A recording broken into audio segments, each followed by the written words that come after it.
Welcome back to Eerie Narratives, where the shadows of the past refuse to stay buried. Tonight, we're heading deep into the humid heart of the Big Easy, New Orleans, a city where the veil between the living and the dead is paper thin, especially after midnight. This is the chilling tale of the Phantom Night Bus of New Orleans. It was the summer of 1997, one of those sticky Louisiana nights where the air feels like wet cotton and the rain never quite decides whether to pour or just threaten. Bourbon Street was winding down, but out on the quieter edges of the French Quarter, near Esplanade Avenue, the last run of the old Line 91 night bus, affectionately called the Night Owl by locals, was about to depart. At the dimly lit stop stood Marie LeBlanc, a 70-something Creole woman with sharp eyes and a lifetime of stories whispered from her grandmère. She clutched her worn rosary beads and a small hand mirror she'd carried since she was a girl, old voodoo habit, just in case. Next to her paced Jax Thibodeau, a 22-year-old jazz saxophonist heading home after a late gig in the Quarter. He was soaked, headphones in, trying to ignore the downpour. The couple boarded first, a young pair in their 20s, arms wrapped around each other, laughing softly as they took seats near the front. The driver, a tired man named Roland with a Saints cap pulled low, nodded with much interest. The lady conductor, Celeste, punched their transfers and moved on. Marie and Jax climbed aboard next. The bus was mostly empty, just the hum of the engine and the slap of rain on the roof. Marie sat across from Jax, her gaze flicking restlessly around the interior. Something felt off. The air inside was colder than it should have been, like stepping into an open crypt.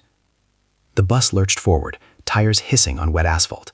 They rattled past glowing neon signs and wrought iron balconies dripping with Spanish moss. Visibility was terrible, fog rolling in thick off the Mississippi. About 10 minutes in, near the old St. Louis Cemetery No. 1, 3 figures appeared on the roadside, standing motionless under a flickering street lamp. They waved slowly, deliberately. Roland slowed, then stopped. "Last run," he muttered. "Might as well." The doors hissed open.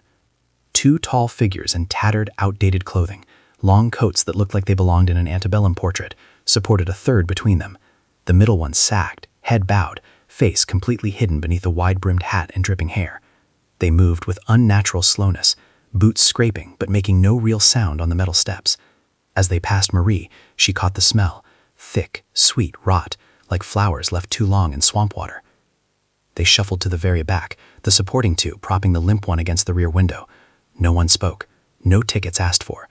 Celeste just stared ahead, knuckles white on her fare box. Marie's heart hammered. She leaned towards Jax and whispered, "Chair, look at them. Really look." Jax pulled out one earbud. The trio hadn't moved since sitting. No breathing fog on the glass, no shift of weight. And when the bus passed under a street lamp, their shadows didn't match. The middle figure cast nothing at all. Marie slipped her hand mirror from her purse. She angled it carefully towards the back. In the reflection, the seats were empty. No coats, no hats, no slumped body, just darkness. Her blood ran cold. She knew the old stories. Restless spirits from yellow fever epidemics, from the fires, from the floods. Souls that never crossed over, hitching rides on the last vehicles of the night, searching for warmth they could never feel. She needed to get them off this bus. Suddenly she stood, voice sharp. "Boy, you think you can steal from an old woman? Where's my wallet? I had it right here." Jax blinked, startled. "What? Lady, I didn't—" "Don't lie to me," Marie snapped, loud enough for everyone. "I saw your hand in my bag when we boarded. Driver, stop this bus right now. I'm calling the police." Roland braked hard at the next pull-off near Bayou St. John. Celeste looked uneasy but said nothing. The couple in front glanced back nervously but stayed seated. Marie grabbed Jack's arm. "Come on, we're getting off, now." Jax, confused but sensing her terror, followed. They stepped into the rain. The doors closed behind them. The bus pulled away, taillights fading into the fog. Marie turned to Jax, breathing hard. They weren't people, Chair. No reflection, no shadow. And that smell. That was death riding with us. I had to get us out. Jax stared after the vanishing lights. "You really think—" "I know." They hurried to the nearest payphone and called NOPD. The desk sergeant listened politely to the rambling story of ghosts on the bus and told them to go home. It was late. They were probably just tourists. 2 days later, the headlines hit. The Line 91 Night Owl had vanished from its route after that last stop. No CCTV caught it past Claiborne Avenue. No witnesses saw it cross any bridges.